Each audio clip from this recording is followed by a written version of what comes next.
I said, got the jumping goat in here. Get a little whiskey in your coffee in the mornings. Are you starting? I just did. We're drinking coffee and whiskey. Jumping goat. Jumping goat. It's got a good and a little kick to it. And a little Timmy hose here for the boys. When we're not going to win. Roll up the rim to win. There's not even a roll up on the cups. Yeah. COVID cups. Bullshit.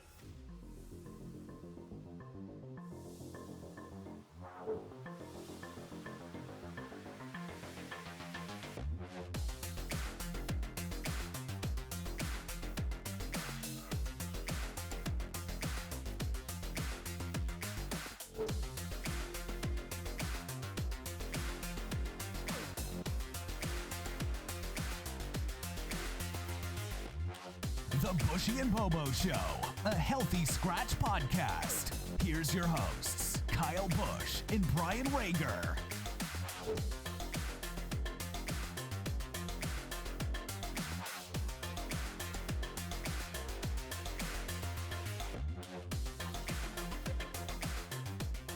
Welcome to episode 5, the Buschy and Bobo Show. We actually are doing this one live in Buschy's garage. Yeah. Because we're here. Yeah, we're there. Right there. Boom. There. So we're actually talking to each other. I get to see your ugly mug in person. Yeah. Hopefully it works this time. We did a little testicle run to make sure it worked, and so far it looks good. Yeah.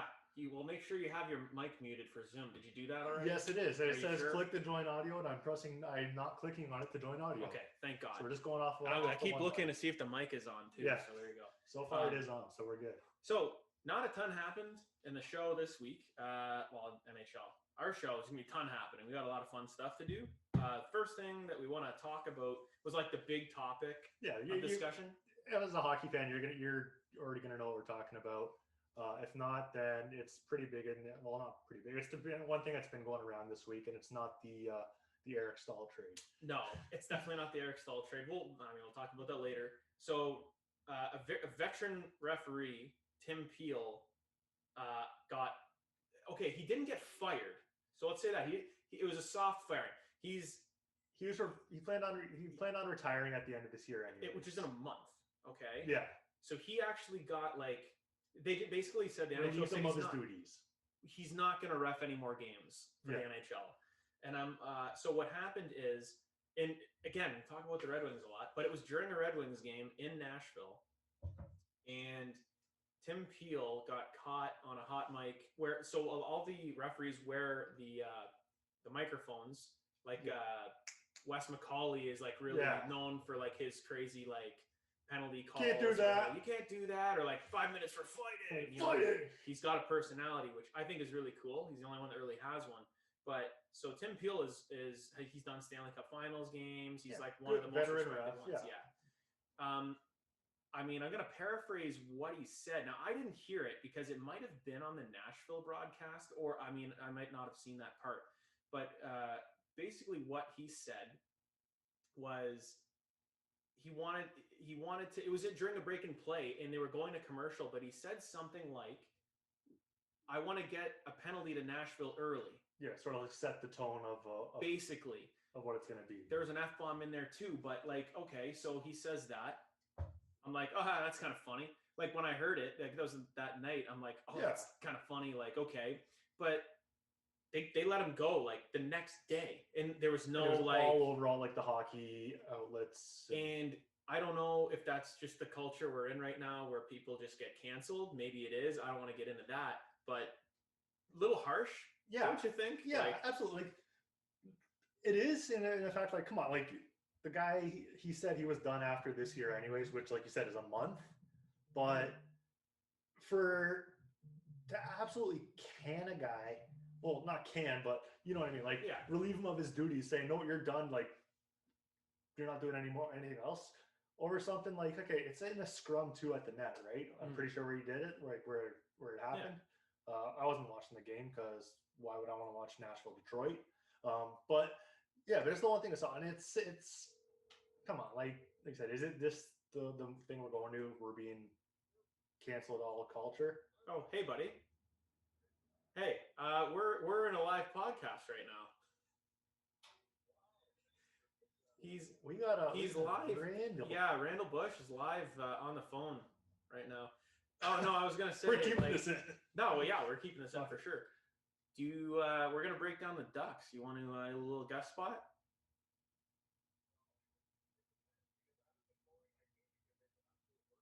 Okay, he said he's not following the team because they've been horseshit. Well, that's what we're gonna talk about. Yeah, we don't know anything about them either. Okay, well, I'll let you know when we're gonna do it. Okay, we're not gonna do it yet. We're talking about Tim Peel getting fired. Any thoughts on that?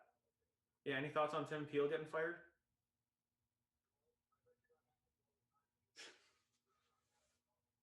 Exactly. He says it happens all the time, and he's the first one to get caught on the hot mic. That's all it is. It's the hot mic. Okay, I'll call you when we're going to ready to talk about your terrible hockey team. Yeah, no problem. It's all good. We'll figure it out. Ducks are poo. We could put them at the end of the show. Love it. I guess, yeah. All right, cool. Hey, we're going to get Randall on the show. Hey, there we go. It's funny. He was calling me, and I'm like, because I asked him, like, hey, you want to maybe go? And I'm like, I don't know if I want to. But yeah, you called him and tried to get him. It seems like he's like, all right, let's go. He's like, I don't know anything. I'm like, neither do I, man. Like, we're literally doing this on the fly. He has a better idea of the Ducks than we do, so. I don't know. It'll be interesting. As a Ducks fan, it'll be interesting to see his take. If I ask him about the top 5 we just talked about, yeah, I know 3 of them. I think he would too. He would know Zegras, he'd know Drysdale, and he'd probably know Lundestrom. The other guys, I don't think he would know. But anyway, okay, back to Tim Peel. Oh, yeah. Hey, sorry, Tim. Yeah, so exactly what Randy just said. I think it's harsh. Exactly. There was give him, you got to reprimand. The guy's been around forever. And like Randy just said, this happens all the time. So this might have been I think this was out of context. These teams play 2 games, like that was game 2 that they played in Nashville. Detroit got destroyed. They lost 7-1. But I think makeup calls are a part of the game. Absolutely. And I think in any type of sport, and it's a judgment call thing where I don't think there's a really quick fix for any of that stuff. It's going to happen where something will happen where there's a call where a referee might go, oh man, I called this penalty. It was kind of a chintzy play. Like maybe it wasn't a penalty. I maybe have to make this up to the other team. It happens all the time. Yeah. So I think it's just the people that don't understand that really got caught up in like, oh my God, they're like he's fixing the game or he's just calling a penalty to call a penalty. It's like canceled culture right now, right? Like it sort of seems like that's the thing is it was harsh because of that. But I'm just saying that they're like, oh, this is a big problem. It's like, this has been around forever. This is part of refereeing. I mean, Zinger was a referee. I guarantee you that's something that happens. Absolutely. If you like it or not, because there's human error, right? That's what makes it. It's part of the game. Human error. Exactly. Shit happens. Yeah. Move on and go from there. I know I wouldn't have got rid of him. He's got a month left. I mean, maybe the bad look is the NHL is getting in with like the gambling right now. That's a bad look because if you have referees looking like they're, and to me, it didn't look like he was like fixing the game. No, it's like in the NBA, like they had a ref caught for fixing the game, or even like Donahue. Yeah. And then even look at baseball with Pete Rose and all that shit. But yeah, with NHL getting Pete Rose was betting on his team. On his own team, yeah. Like that they were gonna win. Yeah. I don't see a problem with that. Like if you're betting on your team to win, like who cares? Like if you're betting on your team to lose, that's a problem. And as the manager, and if you're putting your team in a position to lose, then obviously there's a big no-no there. But with the NHL getting into gambling, like you're saying, it's a bad look. Absolutely. But I mean, as a hockey fan, I know that happens. I know that there's going to be missed calls, or you're going to try to set the tone early as an official or whatnot. It's right. But the thing is that at the beginning of a game, hey, these guys probably worked the first game between these teams as well. Maybe it was something where they see maybe something's going to carry over from last game. Like it's a little. Yeah. This is a different. Where teams are doing back-to-backs. Yeah, it's the mini series like baseball. They have. Yeah. So they're maybe going, you know what? We're gonna when you say set the tone, I want to clarify what you're saying. So when I say set the tone, what I think of is what is a slash today? Yeah. If they're gonna call every little tiny little thing, then fine. If you're gonna let it go, then let fine. it go. Just And be unless it's a consistent. blatant hack. Then be consistent. Like if you're going to call everything, do it the whole game. If you're going to let things go, then let it go. This was something where him saying, I want to get a penalty to Nashville early sounded like he's just going to call anything. Yeah, but it happens. What day was that game? I want to try to take a look at penalties in that game. Oh God. I gotta take a peek at that. And I forget which game it was actually, because there was 2 games, right? I'm just gonna assume it was the second one. There's a 7-1. There's a 2-0 game. I mean, if you look at, I just put in NHL or Nashville versus Detroit, Tim Peel. Penalties. Here's the thing. It wasn't the first one because the only penalty in the first period was Adam Ernie. Second period, Nashville. The penalties were actually second period, yeah. Detroit was called for, a penalty was 6-19 early in the game. If you go to the 7-1 game that they lost, let's take a peek here. All the way down.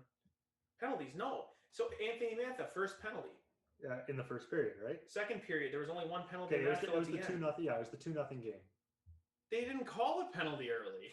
He just said so it was maybe the intent of I wanted to call one, but he didn't. It's just because he said it. So I didn't even see that. That makes me even more curious as why the hell they got. And that's why I wanted to try to take a look at what were the penalties like that game. So it's like I said, if there's not many, then yeah. Now, and that brings us to something where so we both think that he shouldn't have been let go. No, he should not be let go. Because what a way to go out.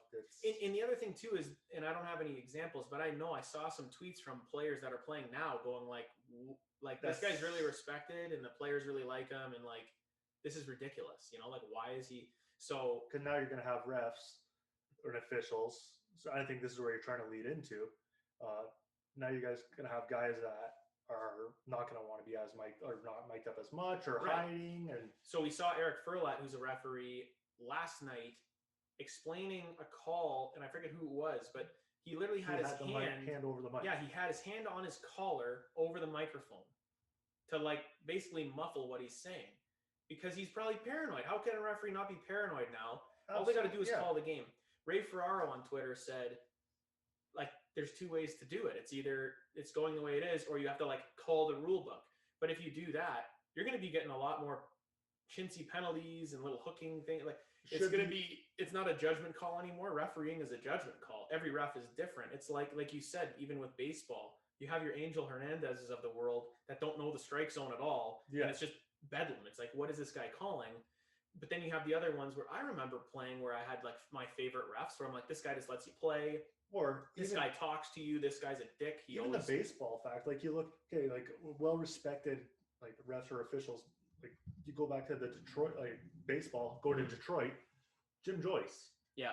He fucked over Galarraga on a perfect game, but he admitted it. I blew it, but he was still well respected amongst players and and all that. So it's come on, and you didn't see baseball that's obviously a little bit different. Do you think that there was ill will for Tim Peel against the Predators there?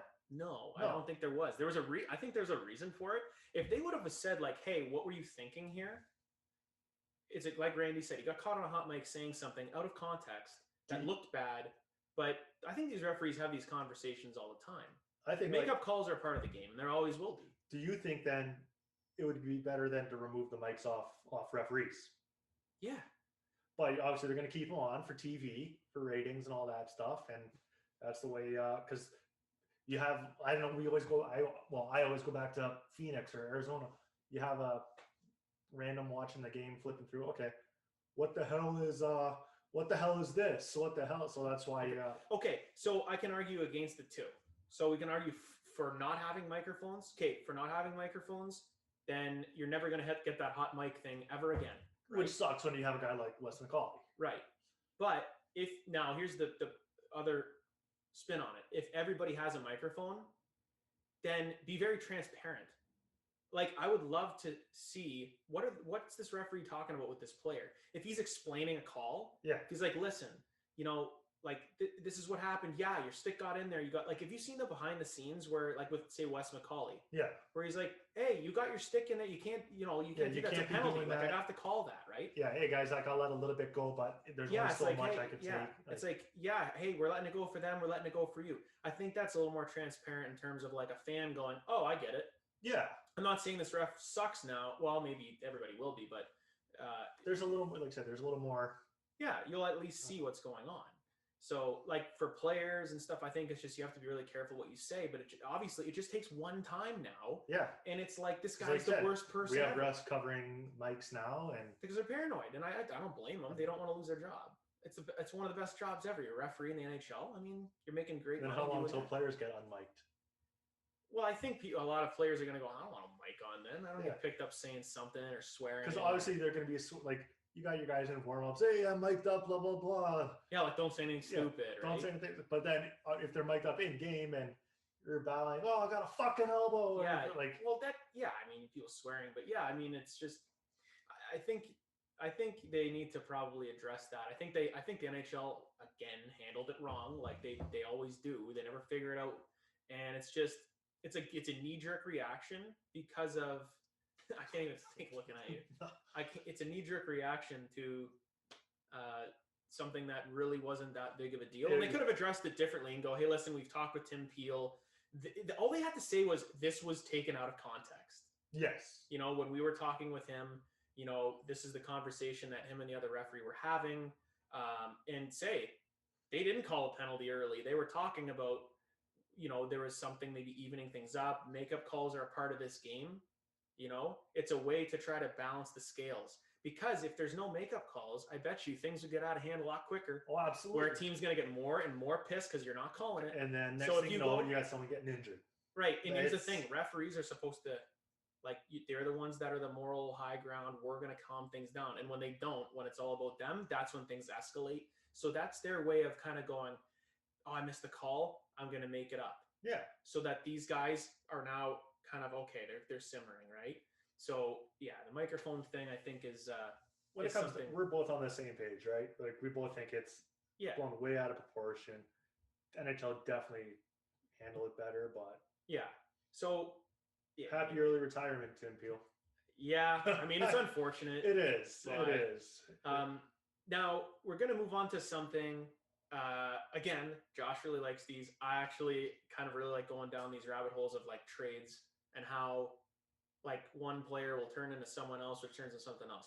I had one in mind. Yeah, and you wouldn't even give me any. I'm not telling you. You're not telling me anything. I'm not going to tell you any of this. And I've looked this up now. It's way bigger and way more interesting than I ever thought.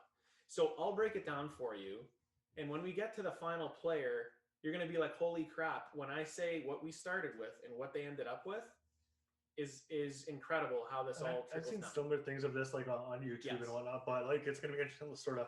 So I'm not even. Is it a recent trade? Like when? Okay, what's the original trade? Let's. Okay, the original trade, and this isn't the one that I was thinking of. This is way down the line. I'm going to go through all of it. Okay. The original asset, we'll say, is a 2003 fifth-round pick. Okay. Okay. So the first trade was Tampa Bay traded a 2003 fifth-round pick to Florida for Dan Boyle. Okay. Okay. Really good trade. Dan Boyle, really good defenseman, right? Who then, Dan Boyle got traded to San Jose with Brad Lukowich. They picked up Matt Carl, Ty Wishart, a 2009 first-round pick, and a 2010 fourth-round pick. The fourth-round pick became James Mullen, didn't turn into anything. Ty Wishart got traded for Dwayne Rollison, who was a part of like Tampa Bay getting close to the finals there in Yzerman's first year. The 2009 first-round pick. Let's go through this. There's two big rabbit holes all the way down. Okay. The 2009 first-round pick got traded with Philip Kuba and Alex Picard for Andre Mazzaros. Okay. Andre Mazzaros got traded to the Flyers for a 2012 second-round pick. The 2012 second-round pick got traded to Nashville with another second, a third, and Sebastian Caron for Anders Lindback, Kyle Wilson, a seventh-round pick, which became Nikita Gusev, who then obviously moved on to New Jersey. So all of that, Now there's nobody left on that team. That one's done. That's on the one. That's on the one side. Yeah. On the other side, Matt Carl got traded to the Flyers with a 3rd round pick for Steve Downey, a 4th round pick, and Steve Eminger. The 4th round pick became Alex Hutchings, never made it. Steve Eminger, this one actually goes a little bit. Steve Eminger got traded to Florida for Noah Welch and a 2009 third. The 2003 3rd round pick got traded to the Red Wings with a 2nd for a 2009 first, who became Carter Ashton, who got traded to the Leafs for Keith Ollie. That one's done. Okay? Okay. Now, this is the one I was talking about. So just remember, this is a 5th round pick. So I would love to see like the whole. I'll pull it up. I'll pull it up because it is exactly like this. All okay. Right. Okay. Steve Downey. Yeah. This is a 3-way trade. Okay. I'm trying to think. So Downey right now would be in Tampa. Steve Downey's in Tampa Bay. Okay. So doesn't he go to? Kyle Quincy is in Detroit. Okay. Now, don't ruin it because I'm going to tell you this 3-way trade. This is when Yzerman was with Tampa Bay. Holland is with the Red Wings. And I think Sakic is now, Colorado's GM. He might have been. Maybe not. Okay. I don't know when he started this. But so Steve Downey went from Tampa Bay to Colorado. Yeah. Kyle Quincy went from Detroit to Colorado. Detroit traded a 2012 first-round pick to the Tampa Bay Lightning. Okay, right away, that's already like, what are you doing? Kyle Quincy and Steve Downey are not worth a first-round pick. No. So it's like, Ken Holland, what are you doing? Do you want to take a wild stab at who that 2012 first-round pick became for Tampa Bay? Who's still on the team right now? That'd be 2012. Yeah. And that'd be Detroit's pick, right? Yeah, late first round. Well, was he late first round? I'm actually let me I'll actually tell you exactly what 2012. I'm trying to think like okay, who went first in 2012? Was that Yakupov's year? Yeah. Okay. 19th overall. 19th overall. I don't want to give it away, but I can tell you. You can try to guess. But just remember the start of this whole was thing 2003. 5th round pick. Turned into this guy. First round pick, 19th overall. You tell me if you want me to let you know who it is. Who is it? Andrei Vasilevsky. Really? Yeah. They turn a 5th round pick into Andrei Vasilevsky. Yeah. Wow. So think about how lopsided. And now Vasilevsky, right, top goalie, and okay. So I'll show you the whole thing here, just so you can see it. Yeah. Let's see this. But okay, here we go. Okay. So we'll pull this up. We'll go to the top here. I can't make this any bigger, but here you go. So you can start. So Tampa Bay, 5th round pick. Dan Boyle went for all 4 of these. Yeah. Matt Carl turned into a 3rd, which turned into Downey 4th and the Eminger, and then Downey turned into a 1st round pick, Andrei Vasilevsky. You traded Steve Downey for Andrei Vasilevsky. Yeah. Jesus and Christ. I mean, isn't that neat how that all it's so plays cool. out? I go down some of these rabbit holes too, and some of them are just absolutely interesting. So you really never know. You throw in a pick, and it's like, yeah, you're trying to get something for now. But, I mean, geez, who came out on top on this one? I mean, Tampa Bay Lightning win that trade all day. Kyle Quincy was never really – he was a 3rd pair defenseman. He wasn't that good. And he came back to Detroit eventually. And, I mean, Downey, was kind of a grinder. He's out of the league now. Vasilevsky was in a Stanley Cup. Yeah, Stanley Cup. Like, top probably should have been. Well, he was probably close, probably 2nd for the Conn Smythe. I mean, Hedman was incredible. But he's one of the best goalies in the league. One of the best goalies still in the league, and it's insane, right? That's like just incredible. So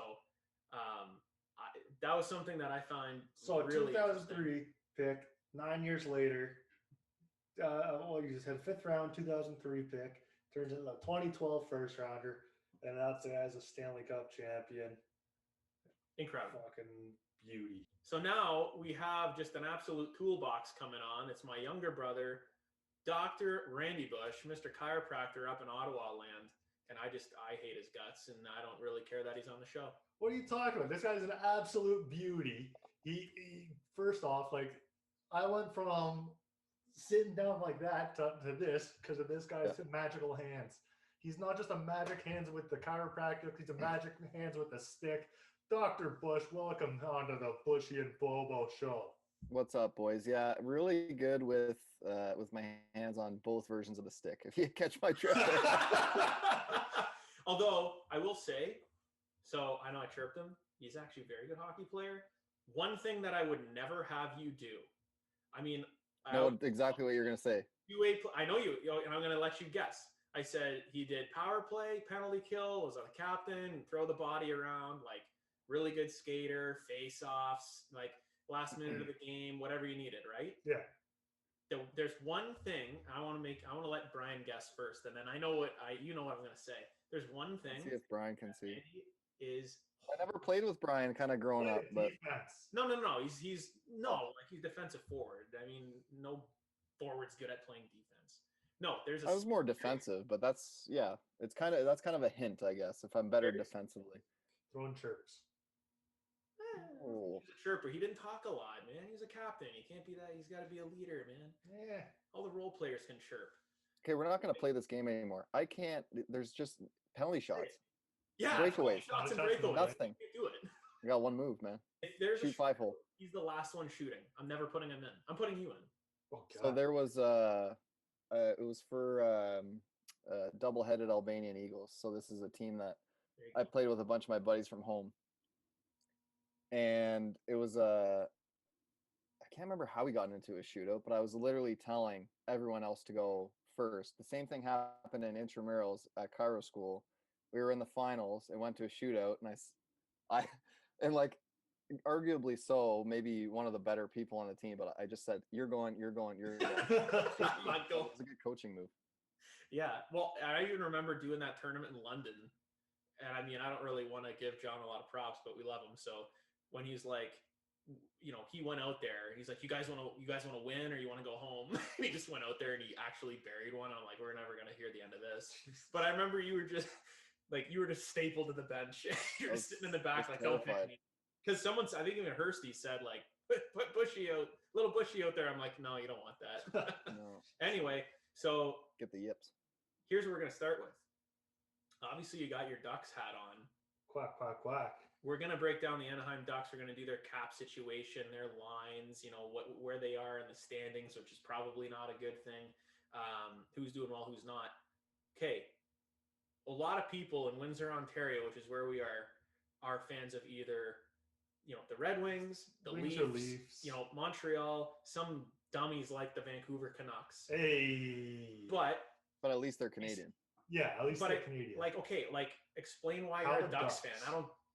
I know why, but explain why. Pretty simple. Growing up in the 90s, there was movies, D1, D2, D3. There was also a cartoon. Yeah. Sweet cartoon. Which was The Mighty Ducks, and that was about Wild Wing and those surrounding characters. But also the third thing, because when people ask me that, I bring up those two first, and then the third one is, in that era, and in that time when I was growing up, I was playing left wing, and I was a shorter dude. So the player that resonated with me growing up was Paul Correa, and he played for Anaheim. So that's kind of, it's like a trio of reasons. I would say you did play similar to him, like kind of a water bug. Like he's a small guy. He was like skilled and like just really fast. But yeah, I remember watching, like, because a lot of people go, "Oh, did you like or they'll be like, "What did your brother like really like the Gordon Bombay, Charlie?" Who asks you that? Like if I'm talking about sports with clients or anybody, I'll be like, "Yeah." I'm honored that you talk about me. I'll go, like, "Oh, he's a Ducks fan," and like, "How?" And I'm like, "Well," because they'll ask, like, "Is it because of the movies?" I said, "Not the one you think." It's the one where Wild Wing is like the main character. He's a goalie. Right. Okay. I'm gonna ask Brian something because I know Randy knows the answer to it. Do you know the mask that Wild Wing wears? Yeah. Okay. Do you know? So it turns gold. It gives him like superpowers in the show. Yeah. Do you know the original character, like whose mask it really was? Not a chance he gets this. It was Wild Wing's mentor. You No. don't know at all. No. Okay, who was it? Drake Duquesne's mask. Yeah. So, dude, do you plan on watching the new Mighty Ducks reboot? Not a chance. Yeah, I watched they're gonna ruin it. I watched the first episode, and is it not a TV series? It is. Well, the guy from Letterkenny, Riley. Riley is the coach of the Ducks. He's the coach of Ducks, but he's a dick. Well, the Ducks, but the premise of the show is that the Mighty Ducks are now the good team. Are now the Mighty Ducks are another Hawks. Right? I want to see that. I want to see the Ducks. I watched the first episode's out on Disney Plus. I watched it. I'm like, I gotta cut you. If you're not good at hockey, you should probably shouldn't play. Just give up. But yeah, okay. So you didn't listen, huh? I said you didn't listen to that advice. I hate your guts. I hate his guts. Should we just end the show? Okay, we're gonna talk about your horrible hockey team now. Actually, they're probably as bad as the Wings, but probably not. They're second last in the NHL, so they're doing pretty well. They might be third last after last night's win, but we're gonna look. So standings wise, they're at the bottom of the West Division. So they're actually 35 games played.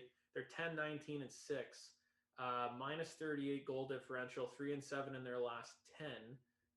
But yeah, they're bottom 5 of the league. Looking at they have some injuries. I mean, we look at that. They've got Kessler's. He's probably not coming back. He's just done. No, he's on long-term IR. Yeah, so he's done. Carter Rowney, who cares? Hampus Lindholm being out with fractured wrist. That's not good for them. He's one of their he's their best. Yeah, their defensive core is absolutely in shambles. They got Sonny Milano out, big deal. Jacob Larson, COVID protocol, Danton Heinen protocol, and they just traded for Alexander Volkov. Which was actually, I thought, a good trade. So Tampa had to do that for a cap situation. I think they gave a conditional 7th to get him. Hey, he's a young guy, go for it. But looking at their stats, one guy that actually, I looked at it and I was like, oh God. So Ricard Raquel leading the team with 22 points doesn't surprise me. Who's second in points surprises me. Max Comtois, 20 points in 34 games. He's actually leading with 10 goals. I mean, plus none of 3. these. Yeah, and he's a +3 on a bad team. That's pretty good. And then you got the usual suspects: Henrique, Getzlaff, Fowler. Shattenkirk was a signing that I didn't understand. We'll go through that. Silverberg's a -15, not so good. So, I mean, there's a lot of just kind of role player type guys there. Let's take a peek here. If I can get there. Well, let me just interject at this point. Yeah. If you look at the standings and you're looking at, because you said goal differential. Mm-hmm. So at that record and in those standings, a -38 for the amount that they score is really not that bad. It could be a lot worse. And I'm thinking they don't score goals. They have 78 goals. That's 2 goals a game in an NHL that's increased scoring. Right. But for the fact that they have terrible defense and the fact that they have John Gibson and only -38 and Lindholm's out is actually not terrible. Their leading goal scorer has 10 goals. It's not that good. They don't. Yeah, but I was even saying last episode about how goals against averages, are higher. But if you're under 3, probably now you're looking good. Where maybe 15 years ago it was if you were around 2, 210. That was a really good goalie. Now it's if you're under 3, good for you, man. Yeah. Even the article I wrote about the Wings, Jonathan Bernier has a 278 goals against average. He's 8-6. Yeah. He's still got a winning record on a terrible team. Which if you want to laugh, go look at Thomas Grice's. No, yeah, I saw hilarious. I looked at it the other day, just because I don't know why I was going through stuff on Bernier, but Grice. I thought, okay, like your article, he's going to be the main. Almost the main guy, but we're talking about the Duckies here. So I'm gonna pull up this. So this here, I can make this bigger. Oh my God! Make it work. Okay, I want the line combinations. Here we go. Okay, so this is what they're rocking with right now, and usually what we'll do is we'll go through and just kind of take a peek at, what their lines look like. Obviously, their injury situations. Now, daily faceoff, like we said, they have different rankings for these guys. I don't know why Comtois doesn't have one. Zegras is kind of newer, so maybe he doesn't have one. But so first line, we're rocking Comtois, Lundestrom, and Raquel. So Isaac Lundstrom was a first-round pick a few years ago, so he's actually now on the team. That basically means they're the number 27th first line. Now, that line to me is built more like a second or third line. They don't have a first line. I know. They don't have the talent. They're in this weird process where they have old kind of middle-aged older dudes that are like really fading, Right. and then You're prospects. you're talking about Henrique, Getzlaf, Silverberg. Yeah, those three guys in specific. Well, Silverberg's still young. I mean, he's probably compared to the other guys, not so much. But so you got Zegras, Henrique, Troy Terry. Third line, you got Grant with Getzlaf and Max Jones, and then you got Ben Hutton. Is he not a defenseman? He is a defenseman. So they're rocking 7D, and then you got Sam Steele and Jakob Silverberg, and then on defense, I mean, you got Cam Fowler, this Yanni Hakanpää guy that I've never heard of in my life, Jamie Drysdale, Josh Manson, Andy Walensky, never heard of him, and Kevin Shattenkirk. Now, obviously, Lindholm being out, that really hurts them for sure.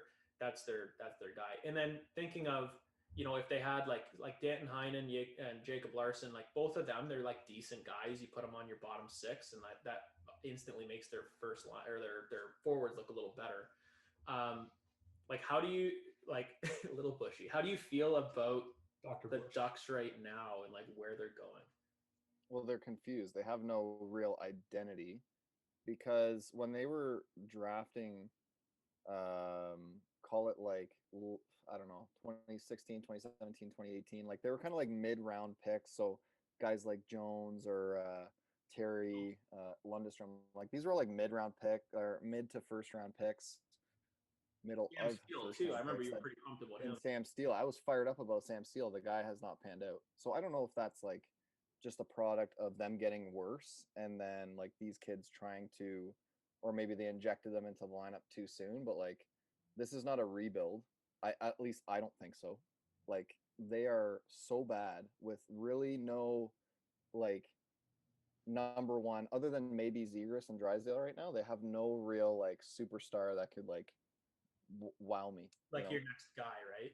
The next guy, Now maybe you thought it was going to be Max Jones, Sam Steele. Yeah, 2 years ago I would have said, "Oh my God, these guys are going to be good." But not to say that they're not good. Maybe they just give them, give them some time. But I mean, I don't know, Brian. What do you think about looking at the squad here? It's like I said, there's no identity. There's no they're just there. Yeah, it's not a team that. It's funny when I look at it. I see a couple of the older guys. I mean, Henrique got waived earlier this year. I mean, we'll go through the contracts too, but like that was more, I think, a contract thing, flexibility, moving guys up and down. But he's like third on the team in scoring. But I think his metrics were pretty bad. Yeah, but to be a third on the team in scoring, that doesn't mean much. Like he's not scoring to begin with. 10 assists, so who gives a crap?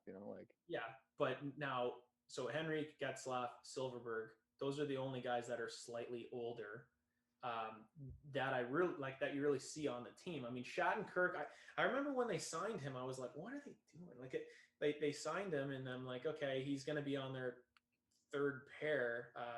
They just need a guy, I guess. Well, that was probably more on him to sign there. He probably just wanted to go stay south somewhere because he was in Tampa, and then he's like, oh, I like the Sun, so I'm going to go to Anaheim. He was almost going to sign there last year. They just missed out on him. We didn't look at their goalies, Gibson and Miller.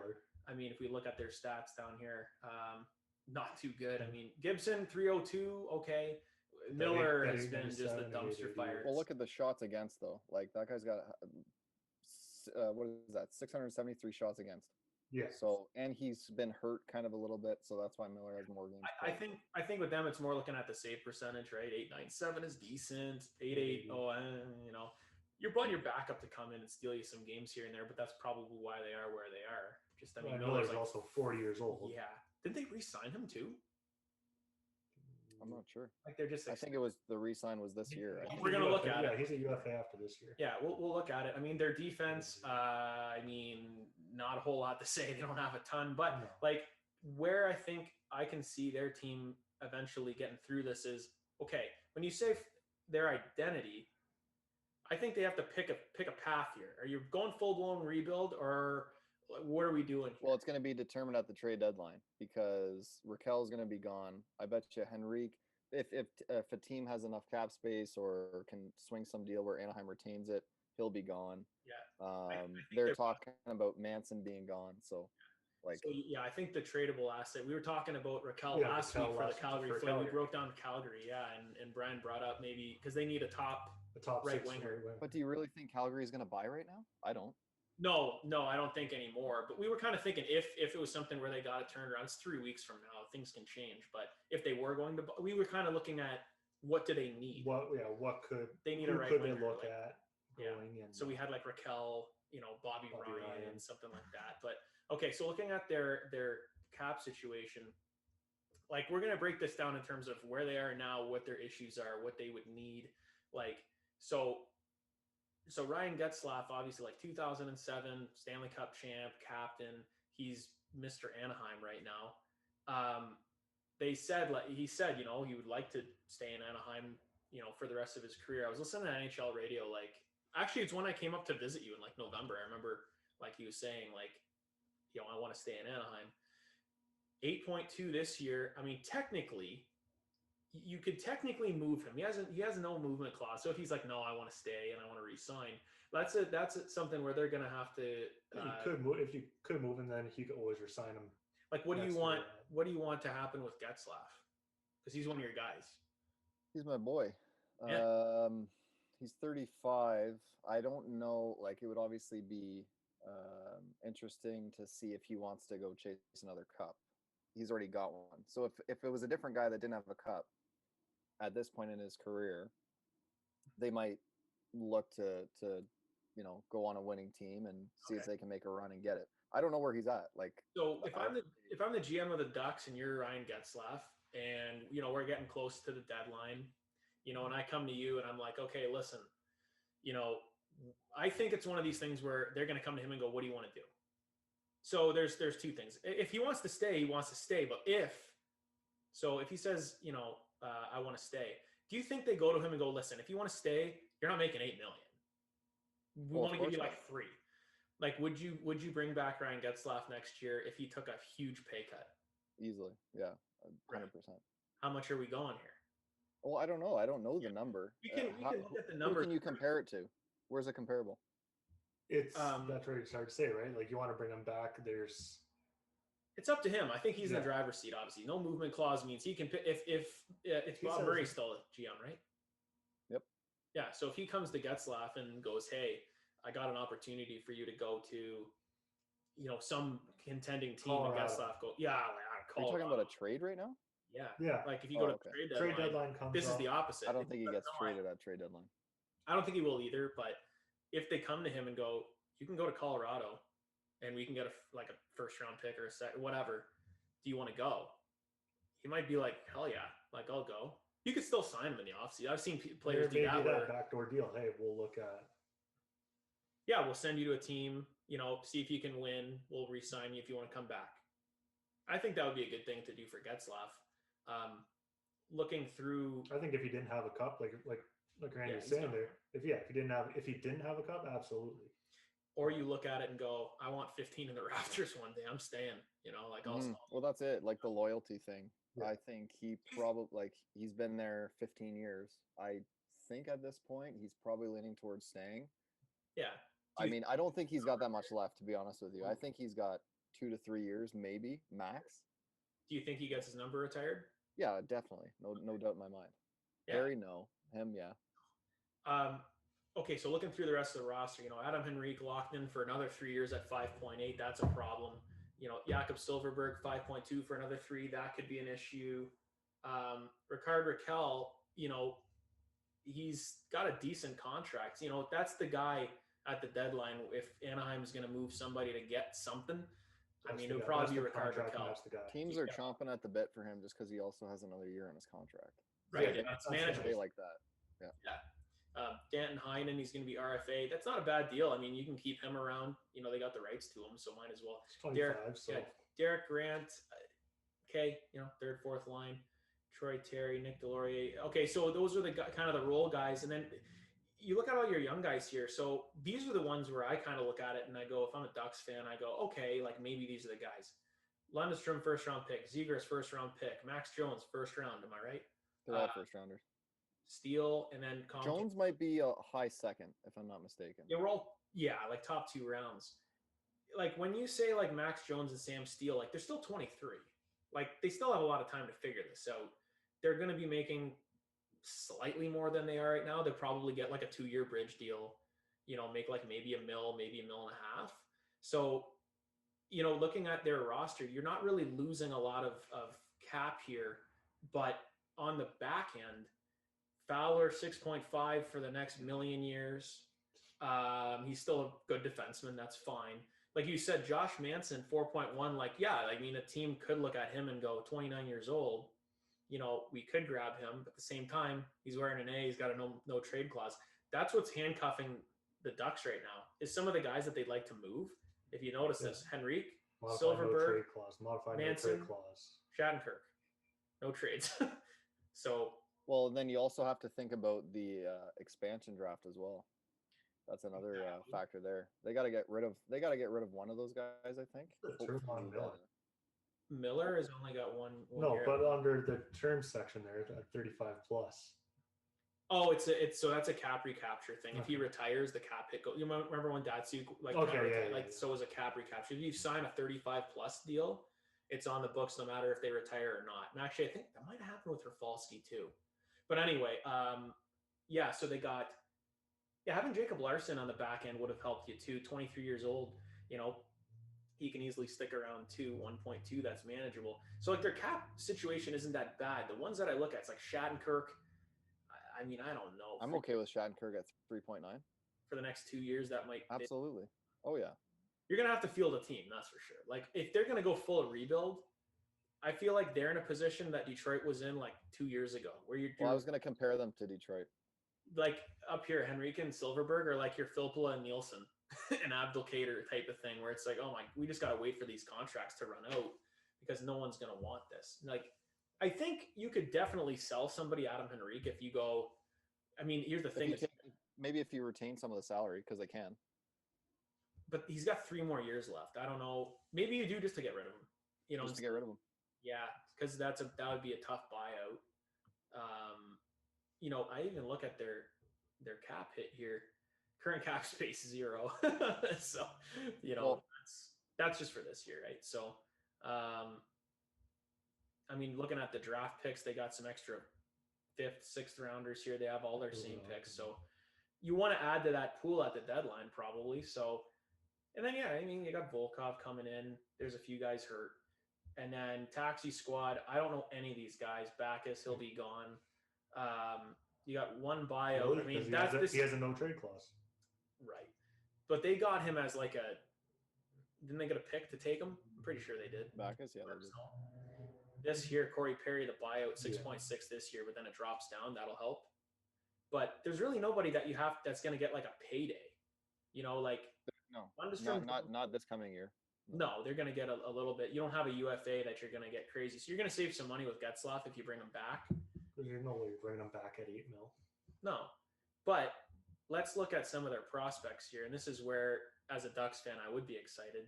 So Trevor Zegras, obviously, number 9th overall in 2019.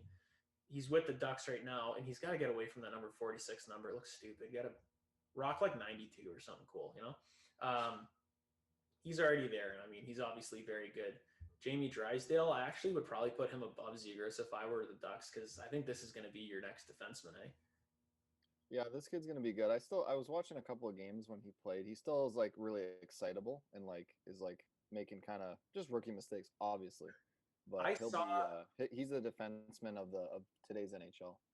Like, have you seen? So, like, okay, for example, like Cale Makar on Colorado, like his footwork and the way that he can kind of walk the blue line. Have you seen how quick he gets from the wall to the middle of the ice and can take a shot? It's just quick. That's who Drysdale reminds me of, is Cale Makar. Like he's very mobile. So like, and even like Quinn Hughes, like he's not a big dude, but he can move, right? Like, and that's what you need. Is you don't need this big lumbering dum-dum. Like, well, like you're saying in today's NHL, like today's defenseman, you don't need to be that big body. You can just be quick on the back end there. Yeah.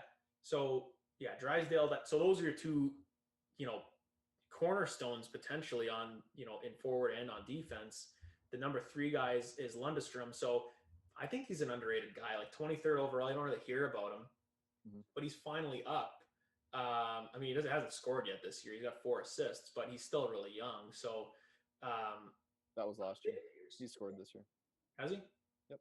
Oh, 2019, 20. Yeah, you're right. Good call. And then these guys I don't know about. I don't know if you know who Jacob Perreault is. But I remember when they took him. This was last year. They had 2 first-round picks, and that was the second of their first-round picks. Yeah, it's I don't know much about him though. Let's start. Yeah, we're gonna break down in a second. Well, after we're talking with you, we're gonna break down the 2010 NHL Draft. Or 20 was it? Yeah, the 20. So you know who they picked in 2010? They had 2 first-round picks, right?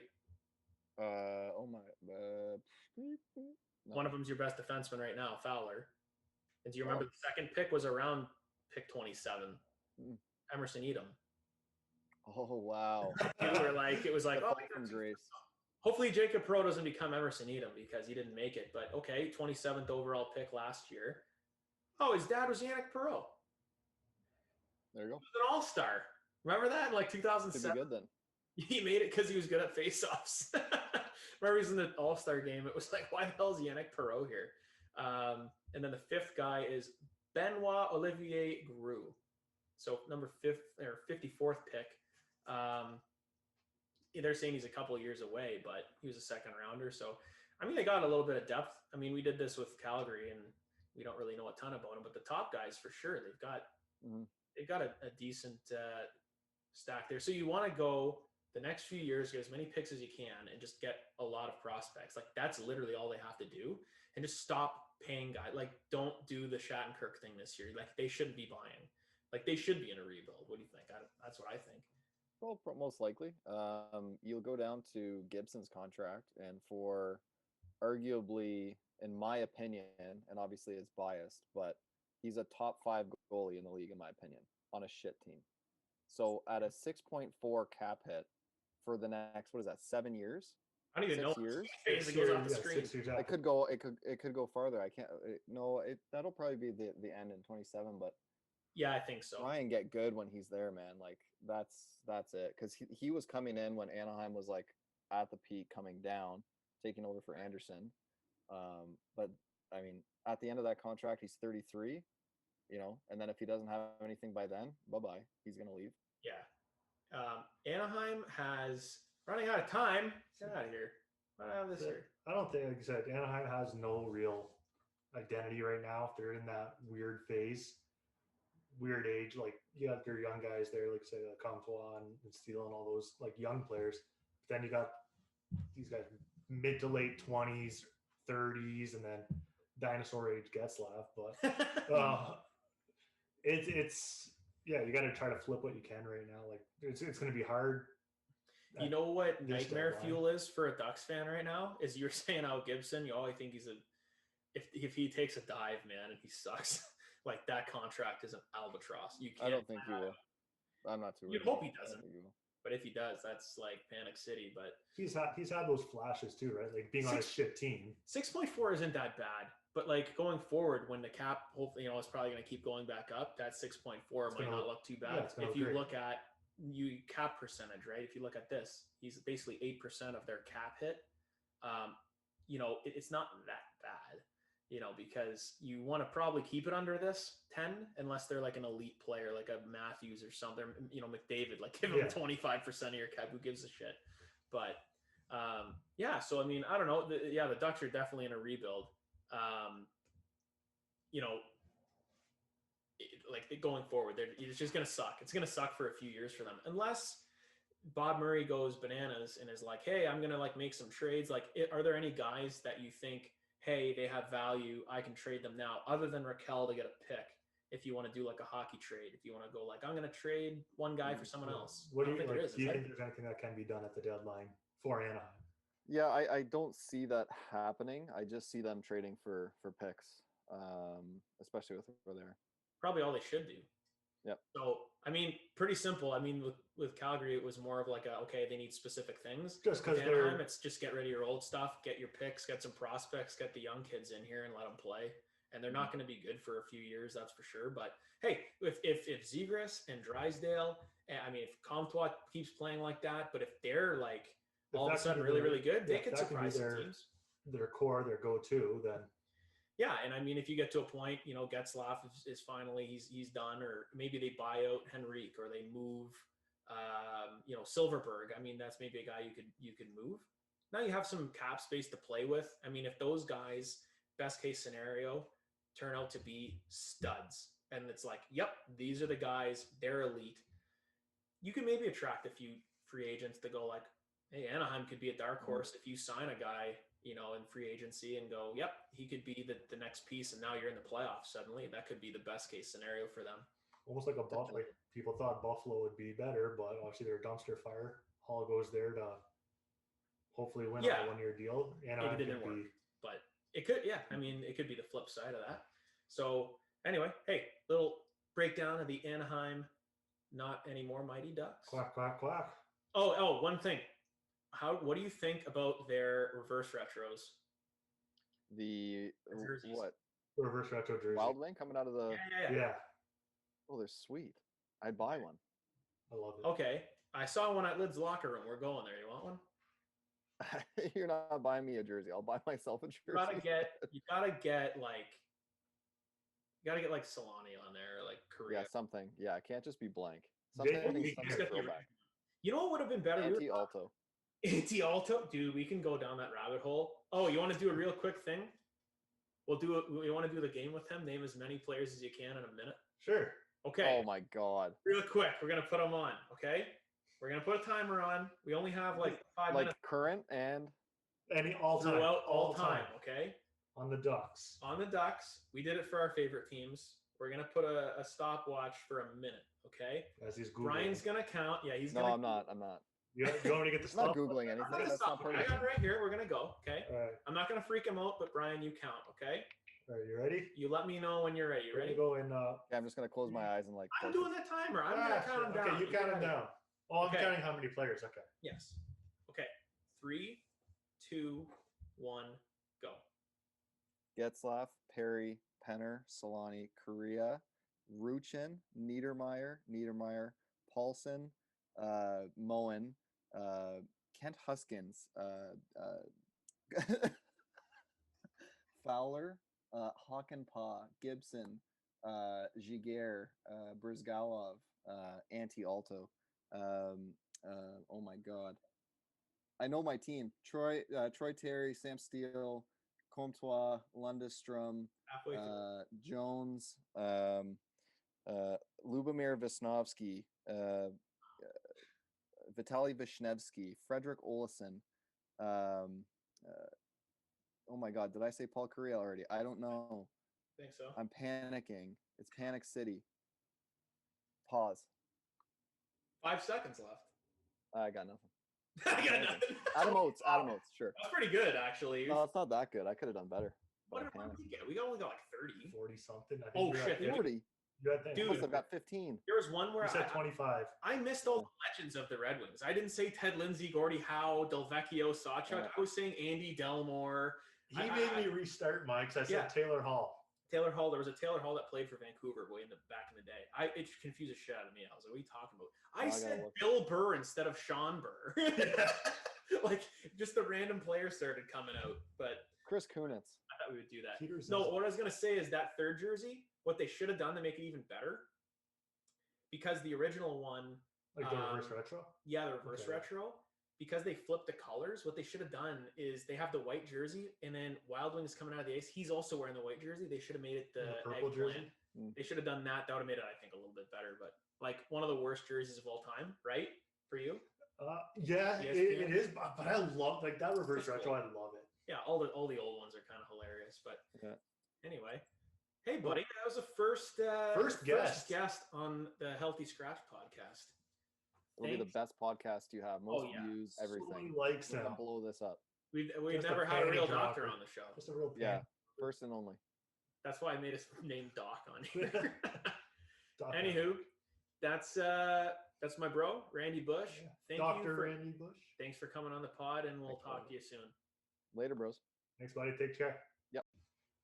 So we're actually doing a little bit of a new segment here, where we're actually going to go back and look at NHL drafts from, the past, let's say like 10 years just to see, because those guys are all in the NHL. I mean, we talk about, Vasilevsky, and he was picked in 2012. He's, one of the best goalies in the league. So a lot of this is where you can see these guys, what they turned out to be, but it's interesting to go back and look where they went in the draft. So what we've actually done is we've gone on a site, it's called My NHL Draft. I used to look at this all the time. It's cool. It has the logos up and it has projections, mock drafts. The old logos too, eh? It'll show the logos exactly like at the time. So if you dive into like 1968 or something, the draft, it'll show the actual logos of that time. It's really, really cool. But what we want to do is we're using their mock draft. We were thinking, I was thinking of maybe doing like, what did Craig Button say? What did these guys say? I think this will be a little more fun because I don't know who runs My NHL Draft, but it was clearly they had projections. They probably used a lot of those projections. Like NHL guys, TSN guys. Yeah. They probably used it together. Yeah, and then make their own ranking. So it's cool. So going through this list here, and so we have it where Brian's gonna say what they had, who My NHL Draft had projected where, and we'll go through the teams, like what team was selecting who, and then what I'll do is I'll say where these guys actually ended up and how higher or lower they actually went than My NHL Draft's projection. Right. So do you want me to go one at a time? So I'll go. Yeah, let's go one at a time. Okay. So first overall, 2010, the Oilers pick Taylor Hall. And that's exactly what happened. So they actually nailed that one. I mean, there was a debate. Was it going to be Hall or Sagan? And whatnot. Sagan was ranked, I think, Central Scouting number 1. Yeah, they had he went 2. But, spoiler alert, who went number 2 to Boston? Tyler Sagan. And actually, you know what? Just thinking about it now, looking at these picks, who's still on these teams, where they actually, Taylor Hall, obviously he's out in Buffalo now. And Sagan, he wins a cup in Boston, then he's out in Dallas now. And who would you rather have? Me? Yeah. Tyler Sagan. I'd rather have Tyler Sagan as well. Okay. So, we said Tyler Sagan went second. Number 3. Number 3. So I think the top 3 here, we're all in the same. Eric Goodbranson. Went to the Florida Panthers. Went to the Panthers at 3 there. He also went 3rd overall. So they were 1, 2, 3. 1, 2, 3. Easy. It was, and this is where I think things get a little bit different now. I'm pretty sure in the top 3, when that draft was happening, those were the cemented top 3 guys. I think they were at the time. It's funny because you look like Sagan had a solid career. Hall, he won a Hart Trophy. Yeah, Hall, and a lot of first-round overall picks. But then you look at Goodbranson as that 3rd overall pick, and it's just like, yeah, but he's just a shutdown dude. He's not. I mean, that was a time where maybe the game was changing, and they picked this big guy to do this. But still an NHLer nonetheless, still in the league.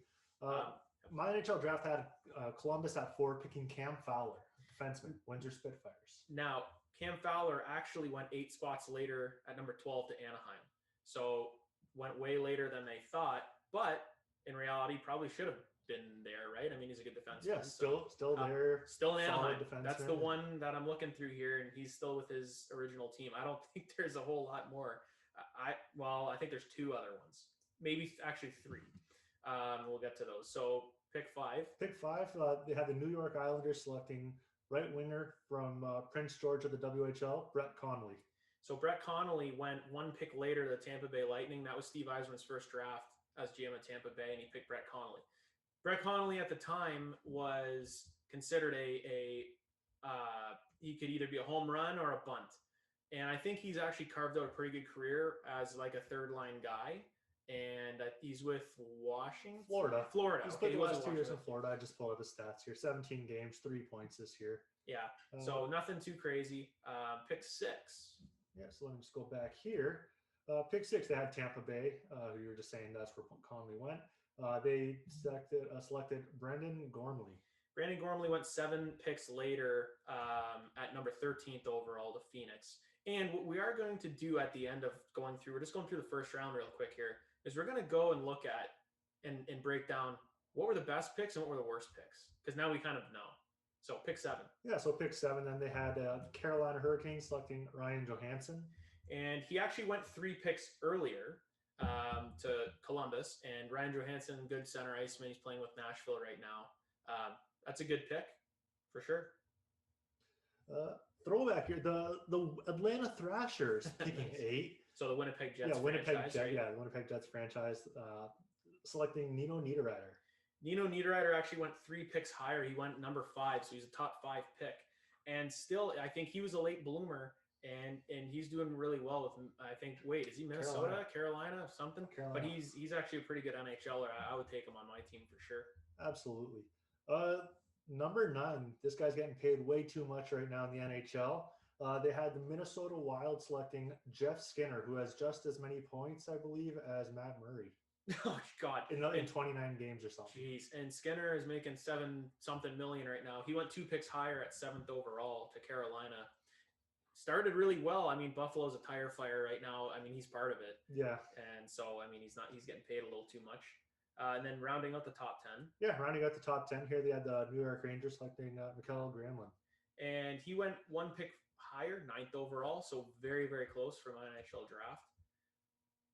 Yeah, so that's the top 10 there. So moving on to some of these other picks here, we have number 11, the Dallas Stars taking Derek Forbort. He went 4 picks later, actually, to the LA Kings.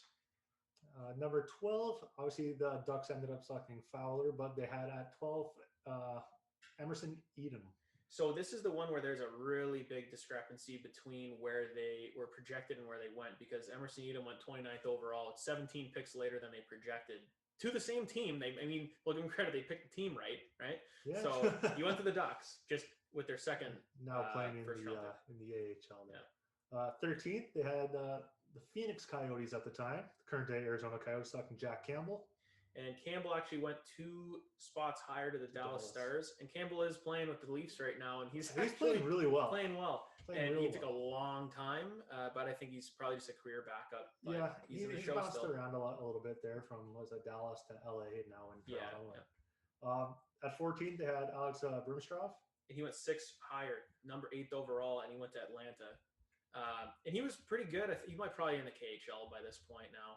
He hasn't been in the NHL for a while, but for a while he was a pretty good player, but I mean, too high, obviously. Probably where that projection was probably a little bit more accurate. At 15th, myNHLDraft.com had the Florida Panthers selecting Austin Watson. And Watson went 3 picks later at 18 to the Nashville Predators, which, is he still with Nashville? I think he's in Ottawa. Is he Ottawa now? Yeah, so I think that was pretty close, right? Okay. Speaking of Ottawa, they were picking at 16, taking Nick Bjugstad. Bjugstad went 3 picks later at number 19, Florida Panthers, and now Bjugstad, I believe, Pittsburgh. He's someone that I thought would be a lot better. No, give me 1 second. Yeah, check and see where he is. I want to say the Penguins, unless he got moved again. He's been moving around a little bit. Where are you at these days? Minnesota. Okay. I mean, out in the middle of nowhere. Number 17th overall. 17th, they had the Colorado Avalanche selecting Dylan McIlrath. Yeah. McIlrath went number 10th overall, 7 picks higher to the New York Rangers. He's currently with the Grand Rapids Griffins of the AHL with Detroit. Well, there you go, eh? 18th, they had the Nashville Predators selecting Mark Pysyk. He went 5 picks later at number 23 to Buffalo. At number 19, the Los Angeles Kings selected Vladimir Tarasenko. So Tarasenko went 3 picks higher at number 16 to St. Louis. This is one of the guys that's still with his team. He actually just came back from injury. Yeah. And we'll get through one of the best picks in the draft, obviously, is this guy's a stud. I'm hoping that Tarasenko can come back to his self before the injuries and all that and pick up where he left off. For sure. Number 20, the Pittsburgh Penguins select Quentin Howden. Howden went 5 picks later, and I think he went to Florida, correct? Vancouver picked 25th. Oh, wait, did they pick Quentin Howden? I don't think they did. I think it's Florida, no? Yeah, it's Florida. Then this guy has some of this shit messed up. Or maybe it's before trades and all that maybe, stuff. Maybe, yeah, maybe. 21st overall is an interesting one, too. He's still with his same team. 21st here, the Red Wings? Yeah, but who'd they pick? Oh, Evgeny Kuznetsov. Yeah, that would have been nice. We ended up with fucking Riley Sheehan. No. Yeah, Kuznetsov went 5 picks later, actually, number 26th overall to Washington. Is one of the best players on the Caps right now, so that's a great pick. And we got that pisses me off seeing a Red Wings logo next to that. Right next to him, right? The only Kuznetsov I've ever seen is Maxim Kuznetsov, who, again, we went down that rabbit hole of how he turned into Brian Rafalski. Anyway, next. We got the Phoenix Coyotes again, selecting 22, John Merrill. Merrill went 16 picks later. He's a second rounder at 38th overall. Still an NHLer. He's with Detroit. He's doing pretty good. He's probably going to be on our trade list. Yeah. For the deadline. And coming in at 23 here, the Buffalo Sabres rocking the Buffalo Slug logo on this site, has Detroit Red Wing legend Riley Shan. And Riley Shan did end up in Buffalo. We'll give him part marks. Shan went 2 picks earlier to Detroit at 21, and I want to slit my wrists. Wow, that's aggressive. 24, the Chicago Blackhawks selecting Tyler Pitlick. Never heard of the guy. He went 31st, so first pick of the second round, 7 picks later to who I don't know, and I don't care. Yeah, some bum. Vancouver's here at 25, selecting Jared Tenorti. Jared Tenorti went 3 picks earlier at number 22 to the Montreal Canadiens and then got his ass blown up by Brandon Tanev last week. Yeah, go check out last week's podcast on that. Yeah. 26, the Washington Capitals select Jaden Schwartz. I think you mispronounced Capitals there, I think. But Jaden Schwartz, 14 overall, so we went 12 picks earlier to St. Louis, and he's still there. So both of St. Louis's picks still worked out, so I think they won the draft. Big part of their Stanley Cup win. True. They had Montreal here at 27, selecting John McFarland. Who? He went 33rd overall. 5 picks later to I don't know who he went to, but that guy didn't turn out to be anything. Coming in here at 28, the San Jose Sharks select Bo Bennett. Bo Bennett went 20th overall, 8 picks earlier to the Pittsburgh Penguins, and makes me happy. I hate the Penguins. Terrible pick, and he's out of the league. Coming in at number 29, I don't know why I'm doing it like that. Coming in here at number 29, we had the Anaheim Ducks selecting Alexander Petrovic. And Petrovic went actually 7 picks later, number 36th overall in the second round. And I think he's still in the NHL. I think I think he might be the Jets or something. I think he's still around somewhere. And then when we were doing the look around where they went afterwards, this guy had to take a deep dive in. Number 30 here, they have the Chicago Blackhawks selecting Kirill Kabanov. Kabanov, this was the one that went way lower. So up until that point, it was Edom minus 17 spots and Merrill minus 16 spots. Kirill Kabanov minus 35 spots to number 65 overall into the third round. So there's the first round. That's the first round there. So a little bit of a... So I'm going to tell you, we'll say the best and the worst. What do you want? Oh, let's go worst first because we already went with some of these. Yeah. And some of them were in the mock draft. Some of them were not. So think about this. Some of them were not in the mock draft and they went in the first round and they were bad. Yeah. One of these, 2 of them are from Phoenix, which, I mean, is that surprising? No. No, because especially they were Phoenix. Yeah. So the name change doesn't help. But the Coyotes picked Brandon Gormley 13th overall. Woo! He never made it. And, I mean, so that wasn't good. And then Mark Byzantine, goalie. I remember watching overall. Byzantine in the O2. And he was the starter for Team Canada in the World Juniors at one point. He played 1 game in the NHL, and that's it. Another one, 17th overall, Colorado picked Joey Hishin, who played only 13 NHL games. Joey Hishin, he was on Sound Attack. Remember seeing him in the O. Dylan McIlrath, 10th overall. I mean, he's a career AHL guy. At the time, he was like kind of a meat and potato sandpaper fighter type guy, and it's just he's not an NHL player at all. Jared Tenorti that we said 22nd overall to Montreal. They probably thought he was going to be a tower on their defense, and he just never really turned out. He's playing in the NHL right now, but I think 22nd overall first round. As a first rounder. Yeah, not so much. Same thing with Quentin Howden with Florida at 25th overall. Emerson Edom he's in the AHL, 29th overall to Anaheim. Derek Forbort, LA Kings, 15th overall. Whatever, right? And the last one was Bo Bennett, 20th. I just already chirped the Penguins for that one. So those were more the worst picks of the first round. Now the best, and some of these guys are ones that just weren't projected in the first round that actually turned out to be really good NHLers. Now, some of these guys are stars. Some of these guys are just regulars in the NHL, and that's great because that's all you're trying to do in the late rounds. Yeah. So, Vegas Golden Knights captain Mark Stone went to Ottawa, 178th overall. Absolute beauty. Brandon Gallagher, still with the Canadiens. He went 147th.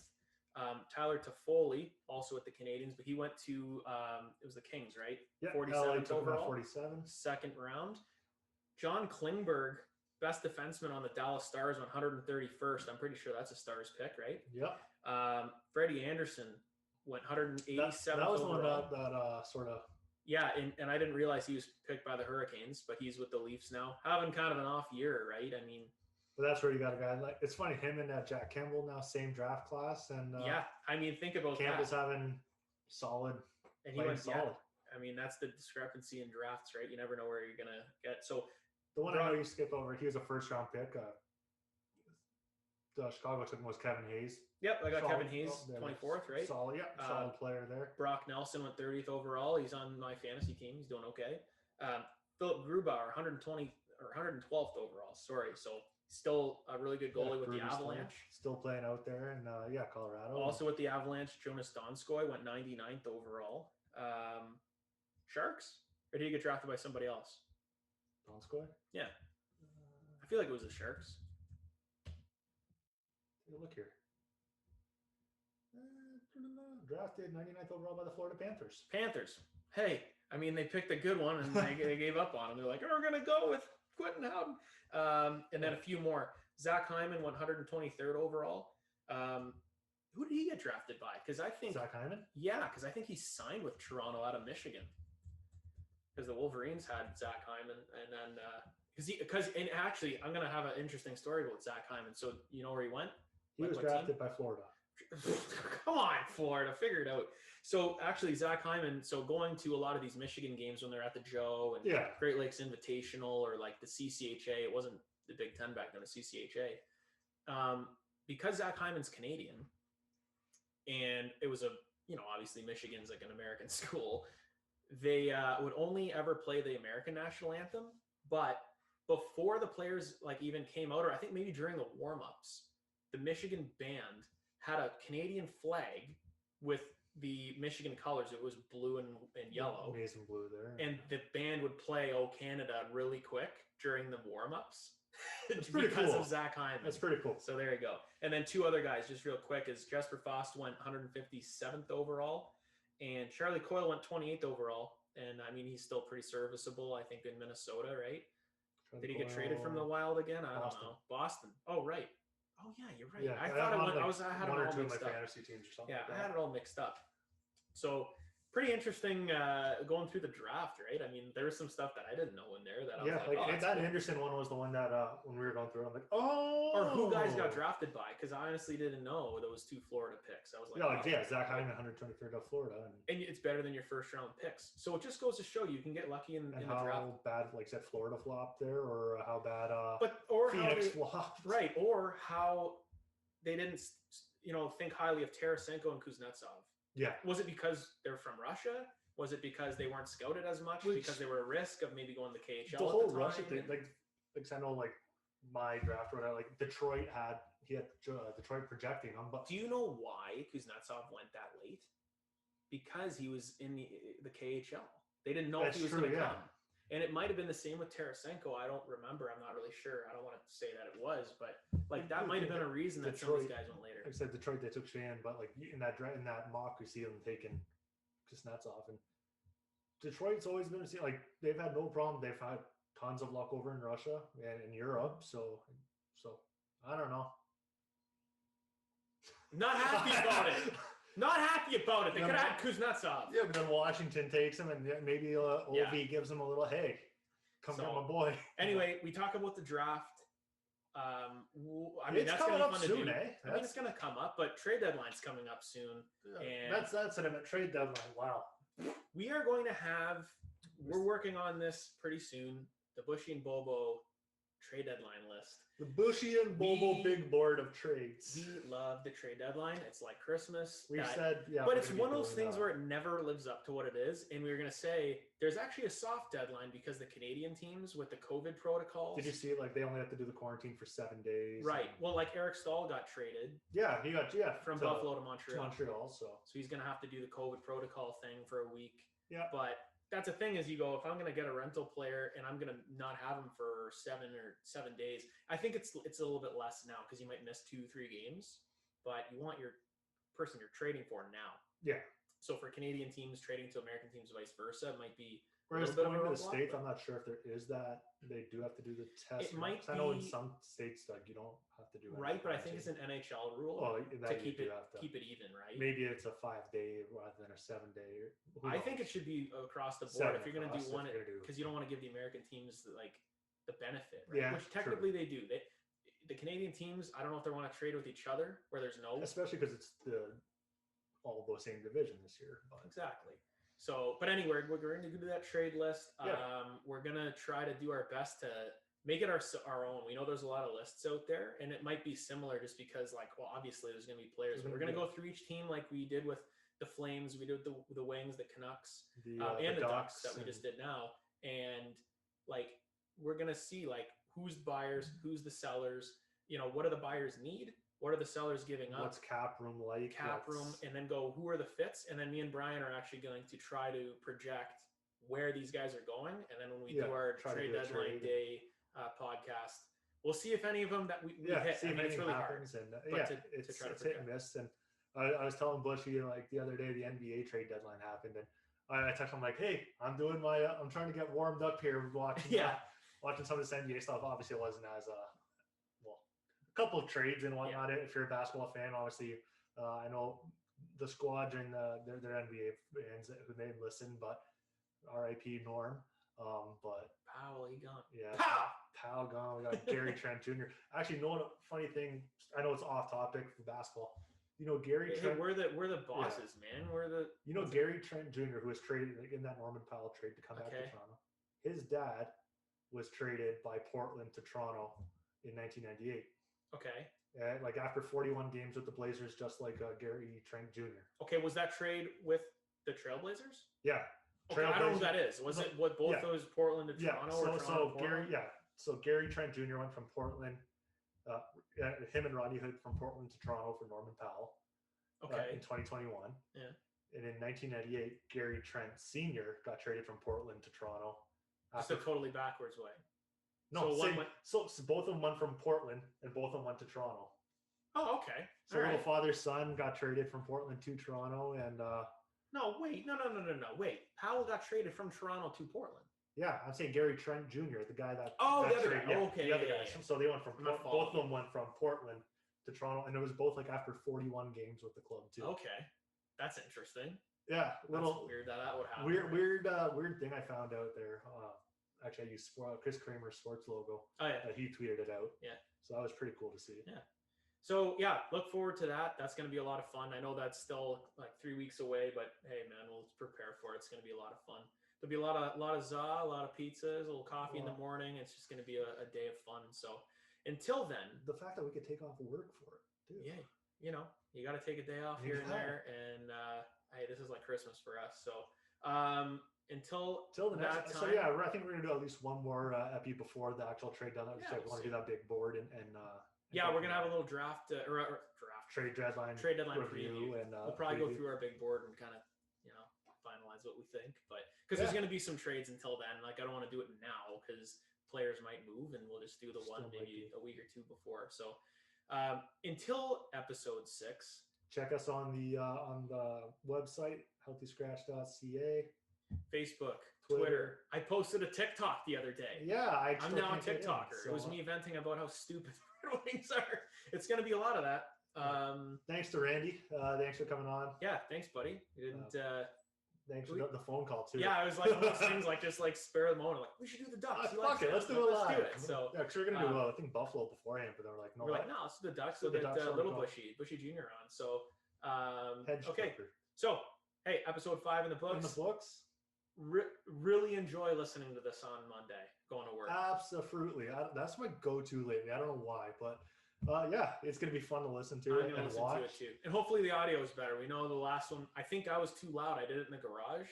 Yeah, we're in the garage again. Yeah, I was sort of quieter too because I think someone's still sleeping in my house. So it's all their fault. Yeah, it's all their fault. So yeah, boyos listening to this on the podcast on the Spotify's, let me know how it is in the group chat. Other than that, it's going to be us listening. Actually, before we go too, whoever's listening in the States, thank you. Hey, yeah. We're a little hockey from, hey, we're in the Canadian shirt right now. So, no, hey, anybody that listens, we appreciate it. We don't expect it, but it's really fun to do. We'll keep doing it. So feel free to shoot us an email. Yeah. No, but hey, I mean, on the website, you can comment on things, you know, like the YouTube videos you can as well. Or tweet, healthyscratch2021@gmail.com if someone is listening and wants to write in anything. Yeah. I doubt it, but hey, if you are listening and you have any topics or whatever, let us know. All righty. Until next time. Cheers. Peace.